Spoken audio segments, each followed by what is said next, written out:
My daughter-in-law set her suitcase down on my porch like she'd owned the boards under her feet for years, smiled the warmest smile I'd seen from her in a decade, and said, "We're moving back in. Maddie should grow up close to her grandfather." For 9 years, she kept me from seeing my own granddaughter. 9 years of returned letters. 9 years of silence so complete I'd nearly forgotten what her voice sounded like. And yet now, just 3 weeks after my name showed up in the business pages, here she was standing at my door with a rolling suitcase and a beaming smile, calling me family. I looked her dead in the eye, and I said 4 words. That made her let go of that suitcase so fast it toppled over onto the porch. I need to stop for a second before I go on, because even now, every time I remember this, my chest still goes heavy. I'm a calm man. I spent 50 years in kitchens where the fryer could catch fire any second, where 300 guests at a wedding are waiting on their food and you don't get the luxury of falling apart. But what these people did to me taught me a lesson I wish I'd never had to learn. That the deepest wounds don't come from your enemies. They come from the people who once sat around your dinner table. The people who say your name like they love you. The people who smile at you while they quietly take away the ones you'd give your life to protect one closed door at a time. My name is Henry. I'm 68, and I live in Pittsburgh, up on a hill in Lawrenceville where you can see the river bend if you stand in the right spot in the yard. I came up the hard way. Started at 15 scrubbing pots in a corner diner in the Strip District, the kind of place that smelled like burnt coffee and bacon grease from open to close. I washed dishes, then I ran the line, then I ran the whole place. And by the time my boy Theo was born, I owned a little brick restaurant on Butler Street that did the best Sunday breakfast in the neighborhood. My wife Caroline used to carry Theo in on the weekends and sit him up on the steel counter while I prepped. He'd swipe corners off the warm cornbread and wave at the regulars like a tiny politician working a crowd. Those were the best years of my life. I just didn't know it yet. I didn't know it yet. That's the cruelty of good years. You only recognize them from the far side. Caroline died when Theo was 20, pancreatic, 4 months, start to finish. And then the house was just the two of us and a quiet I didn't have words for. I won't camp out in that grief here, because some things aren't for an audience. What I'll tell you is that losing her welded my son and me together. He drove home from college every weekend to stand beside me at that stove. We ate Sunday dinner at the same table where his mother used to sit, just the two of us, and we got each other through. For 6 years it was Theo and me against the world. I would have told you nothing could come between us. I would have bet my life on it. He met Dana when he was 25. She was quick and lovely, and she knew exactly what she wanted and exactly how to ask for it. And back then I admired that. She charmed me the way certain people can when they've had a lot of practice. She called me Mr. Henry with just enough warmth that it felt real. She told my son, right in front of me, that he was lucky to have a father like me. And God help me, I believed every syllable. The first warning was so small I talked myself out of it. They'd been together maybe 8 months when I floated the idea of the three of us driving up to Presque Isle for a long weekend, the way Caroline and Theo and I used to. Dana smiled and said that sounded wonderful. Then, 2 days before we left, Theo called Dana wasn't feeling well. They'd have to sit this one out. Fine, people get sick. I went alone, walked the cold shoreline, thought about my wife, came home Sunday without a second thought. But it kept happening. A birthday dinner I'd planned for my son, just the three of us, turned into just me, because Theo had to help Dana with something for her mother. A Steelers game we'd had tickets to since he was a kid became a no, because Dana had already made other plans for that Sunday. Every cancellation came wrapped in a reason. Every single one, on its own, was believable. Stacked together, they made a shape I was too hopeful to look at directly. I didn't want to see it, so I didn't. They married when Theo was 27. I paid for the wedding gladly, because he was my only child and I wanted that day to be everything he deserved. I danced with Dana at the reception and told her I was glad she was family now, and I meant it with my whole heart. 14 months later, my granddaughter arrived 7 pounds, born on a Thursday in late October, with her father's dark eyes and her grandmother Caroline's stubborn little chin. They named her Madeline, Maddie. I drove to the hospital the second Theo called, and they put that warm bundle in my arms, and I held her for 20 minutes while nurses came and went. I leaned down, so only she could hear it, and I told her that her grandmother would have been so proud, that I would always be there, that she'd never have to face one hard thing alone.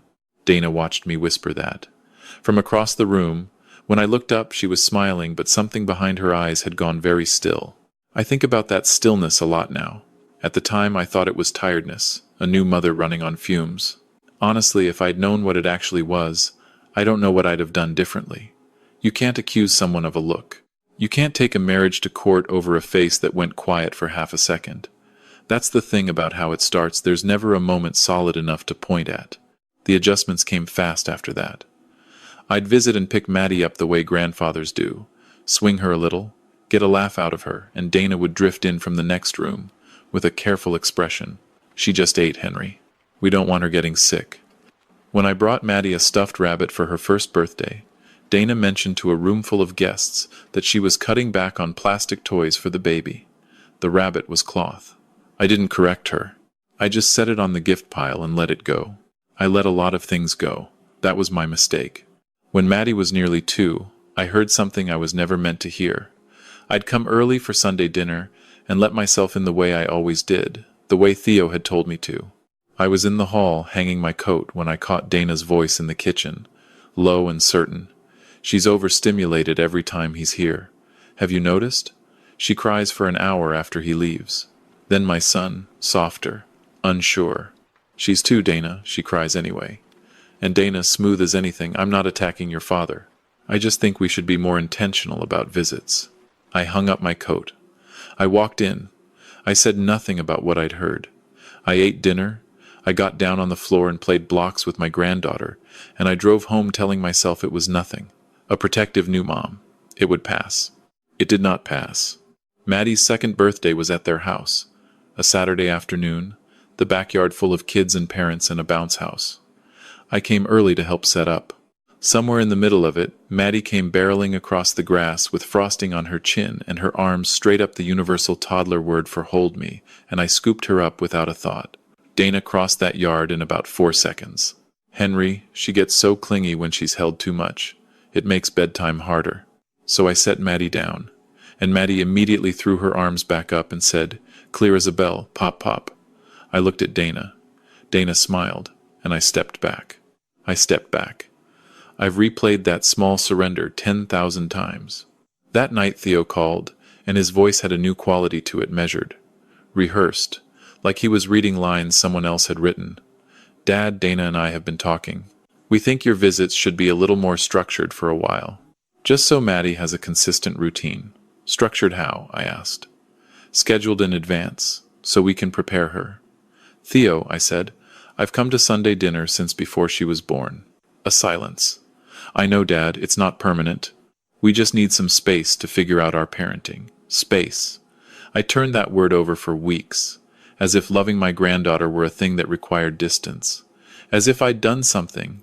Here's what I want to say to you, whoever you are, wherever you're sitting right now. If you've ever been slowly pushed out of a room you used to belong in, if you've ever felt yourself become a guest in a family that was once your own, then you know there's no single day it happens.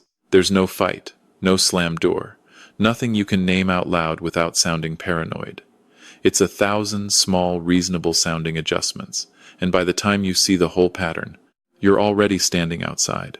The Sunday dinners went monthly. Then they went whenever. Calls replaced visits. Then calls got shorter.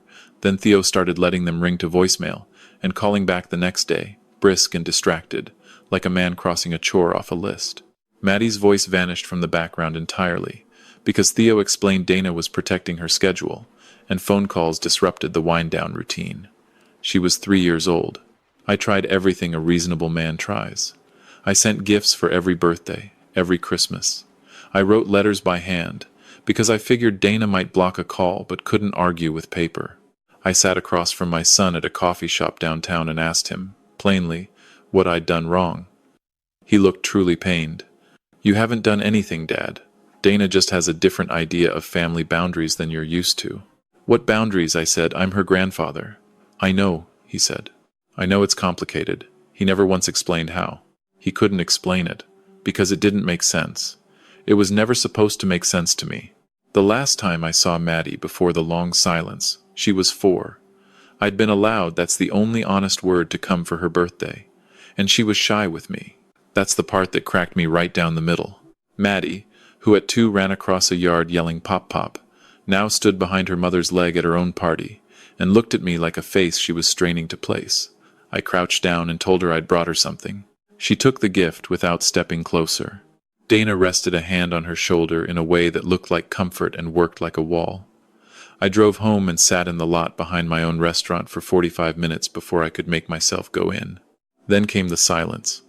9 years of it. 9 years of my granddaughter's childhood happening somewhere across the city, and then across the state, when Theo took a job in Columbus. A birthday card I mailed came back once, returned to sender in handwriting I didn't recognize, which meant a grown person stood at a mailbox and made that choice on purpose. My voicemails stacked up, unreturned. I stopped leaving them eventually, because it felt like hollering down a well, and I poured all of it, all that ache with nowhere to go, into the restaurant. Not the steady work I'd always done, a different kind, the kind of work you do to fill a silence too loud to sit inside. I built, because building was the only thing that drowned it out. I expanded the Butler Street place, opened a second spot on the south side, a third over in Shadyside. I hired a culinary director, rebuilt every menu, started a catering operation that ran 200 weddings in 4 years. I wasn't growing a business anymore. I was constructing something big enough to stand inside so I wouldn't have to feel the shape of the empty seats at my table. The food writers found me around year 5. A magazine profile, a spot on the local morning show. Then a hospitality group out of Philadelphia called about buying me out. I said no. They called 6 months later. I said I'd think about it. What I actually thought about was this. I was 66. I was running 3 restaurants and a catering arm on 6 hours of sleep, and the particular fuel of a man with nowhere else to put himself. I thought about what Caroline would say if she could see me. I thought about Maddie, 14 by then, growing up in Ohio with a grandfather who was probably just a vague, complicated blank to her. And I thought about my son, the boy I raised alone, the boy I loved with everything I had, who stood there and let his wife wall me off brick by brick and called it healthy. That word still does something to me. Healthy. They built a wall and named it a boundary. I sold it all on a Wednesday in March. 8 figures, the whole thing, 3 restaurants, the brand, the catering, the recipes, the staff contracts, every last piece. My lawyer teared up, which he'd deny to his grave. I signed, I shook hands, I drove home, and I stood at my own sink eating a peanut butter sandwich because I had no idea what a man does with a Wednesday afternoon that suddenly has nowhere to be. The Post-Gazette ran the story 2 weeks later. They used a photo from some charity dinner me, in a jacket I didn't remember buying, smiling like a man who'd figured life out. It got picked up by a few regional sites, not national, but the kind of news that travels through a certain network, the kind where somebody texts somebody a link and says, "Did you see this?" Somebody texted Theo. I'd bet the house on it. He called on a Sunday morning, the first call he'd started himself in 4 years, and his voice was warm in a way that took me a beat to place, and then I had it.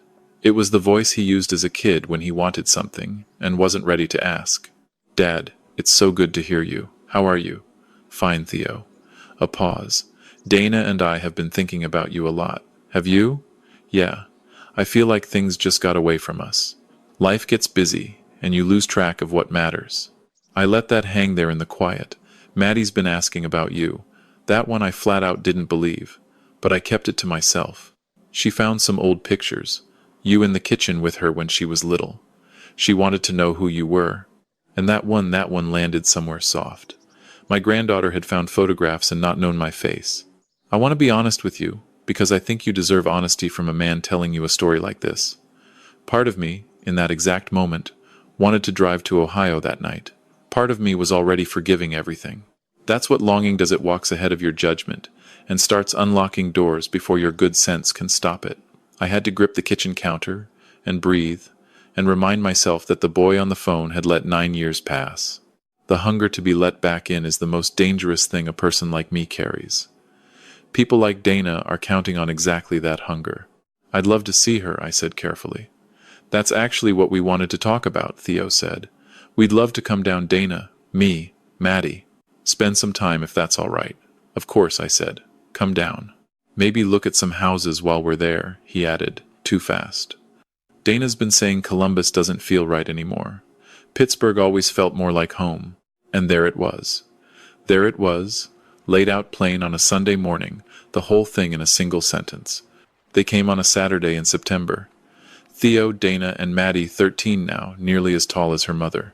I stood in my doorway and looked at this near-grown girl I'd last held when she was 4. She still had Caroline's chin. She had her father's dark eyes and the wary, watchful expression kids develop when grown-ups have made their world unpredictable. "Hi, Grandpa Henry," she said in a voice so careful and polite it broke something in me quietly. Dana hugged me at the door, like we'd had coffee last month. She smelled expensive. She walked through my house with that particular appreciation people perform when they're really running the numbers on square footage. "This is gorgeous, Henry. You've really built something." "Thank you," I said. "Come in." She was measuring my house. I could feel the tape running behind her eyes.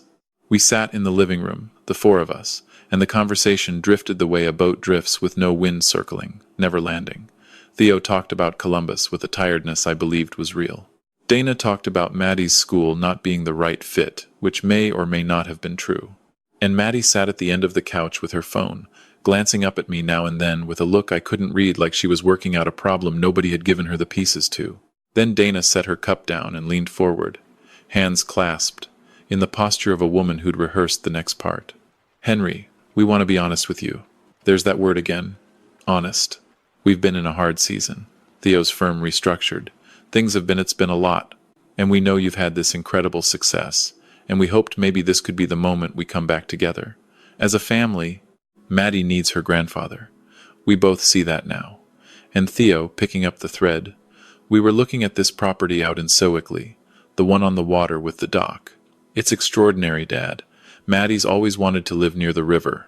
A real fresh start for all of us. I looked at my son. I looked at his wife.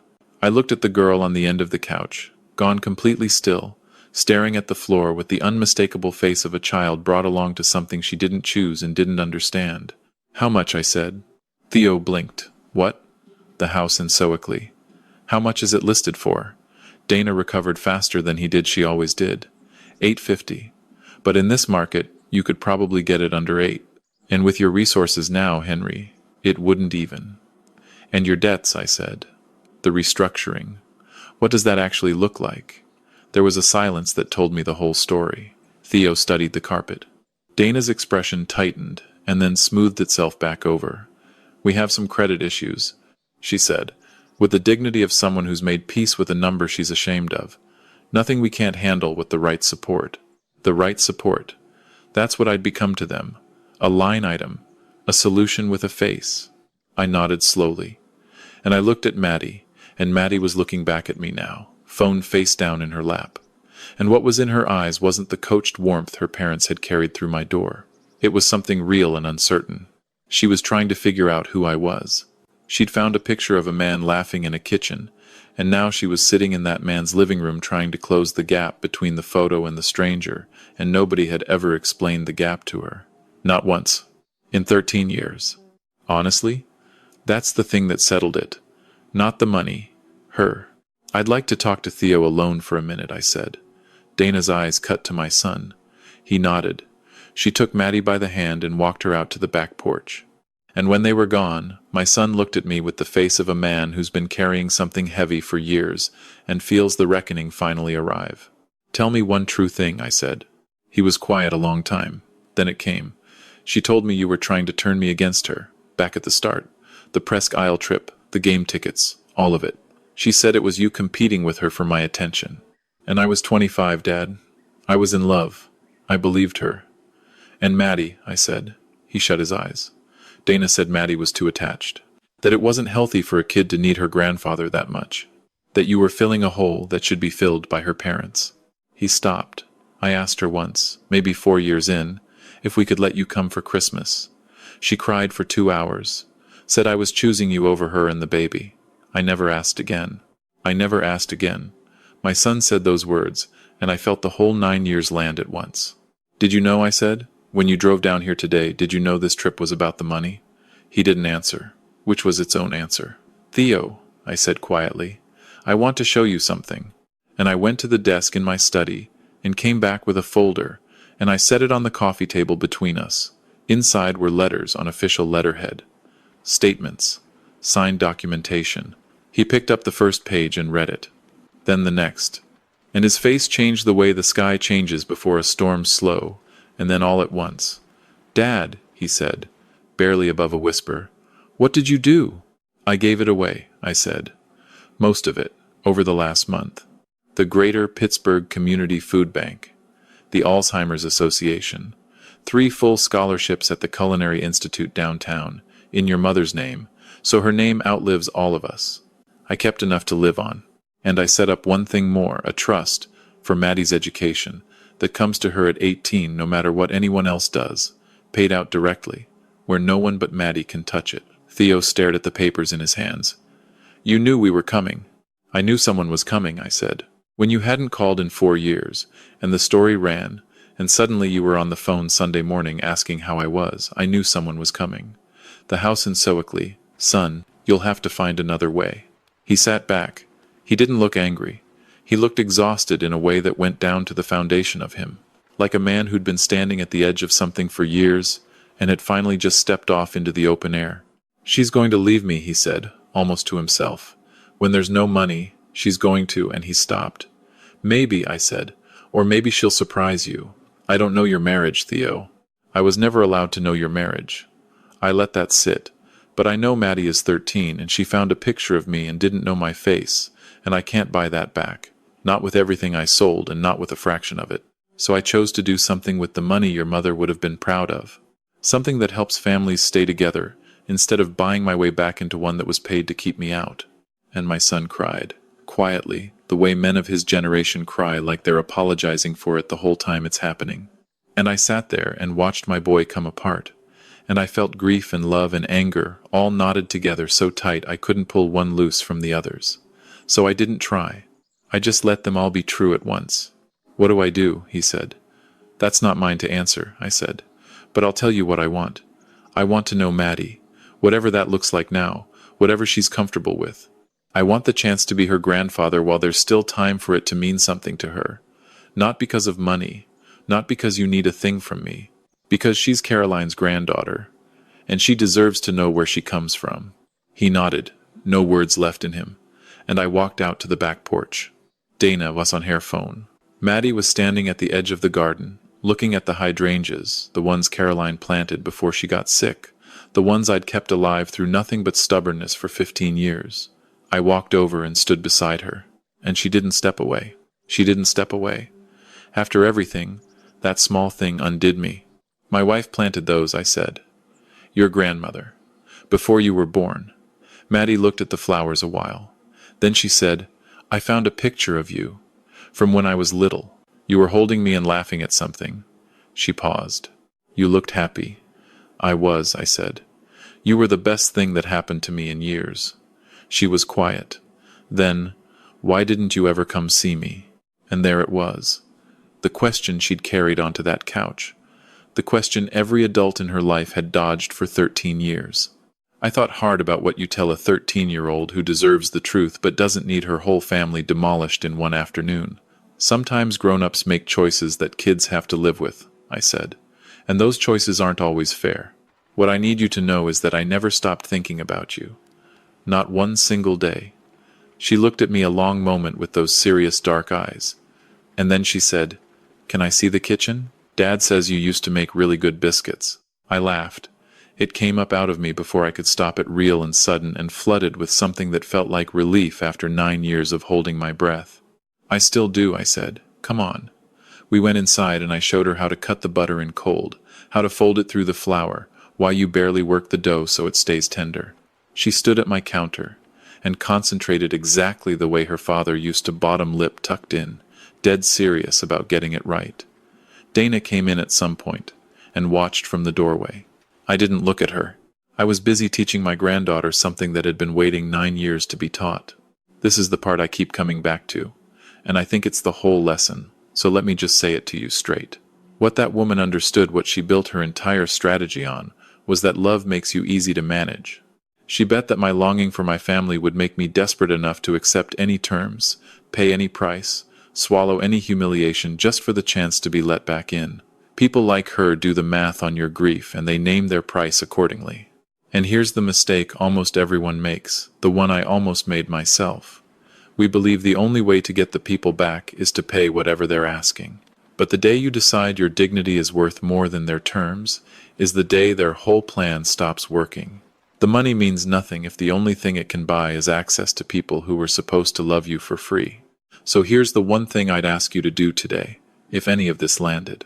Pick the person in your life who got pushed to the edges, a parent, a grandparent, an old friend, someone else convinced you to drop and reach out before another year goes by. Don't wait for a fortune to make it convenient. And here's the question I'd ask you to sit with tonight. If the people closest to you only show up when you have something they need, were they ever really close, or were you just useful? Theo drove back to Ohio 2 days later. Dana went with him, a good deal quieter than she'd arrived. Maddie asked if she could stay the week. Dana said no. But at the car, Maddie turned around and came back and hugged me quick and fierce and brief, the way teenagers hug when they mean it but won't make a show of it. "I'll text you," she said. "I'd like that," I said. And that Thursday she sent me a photo of a biscuit she'd tried on her own at home. Lopsided, probably underbaked, and the most beautiful thing I'd seen in 9 years. I don't know what happens in my son's house now. I don't know what Dana does when the bills don't have my money behind them, when the easy fix she drove 4 hours to collect just isn't there. That's not mine to solve, and I've made my peace with it. What I know is that Maddie is learning to make biscuits. She texts me on Thursdays. She asked last week if she could come spend a few days of spring break in my kitchen, and I said yes before she finished the sentence. Caroline's hydrangeas bloomed early this year. I eat dinner at an actual table now. And some mornings I drive down by the river and watch the boats and think about how much life is left and what I want to do with it. The money's gone, most of it. And I sleep better than I have in nearly a decade. Now I want to hear from you, because you stayed with me all the way to the end, and that means something. Tell me, was Henry right? If you'd have done exactly what I did, comment a 1. If you'd have helped them with the money and tried to win them back, comment a 2. And if you think there's a third path I couldn't see from inside it, comment a 3. I read these, and I want to know. Tell me which city you're watching from, and what time it is where you are right now, because I genuinely want to see how far this story has traveled. And if you've ever loved someone so much that another person used that love against you, if you've ever had to choose between what you wanted and what you deserved, put it in the comments. You'd be amazed how many people are sitting in the same quiet you are. If this story moved you even a little, do me a kindness and subscribe before you go. This is a small place. And every one of you who stays makes it feel less like hollering down a well, and more like a table with the lights on. I'll be here next time with another one. Thank you for staying to the end. Because in the end, the strongest thing we ever do isn't holding on with both hands. Sometimes it's deciding, finally, what we're willing to let go of. This is a fictional story inspired by real emotional experiences, fully rewritten and reimagined in Pittsburgh to create original content.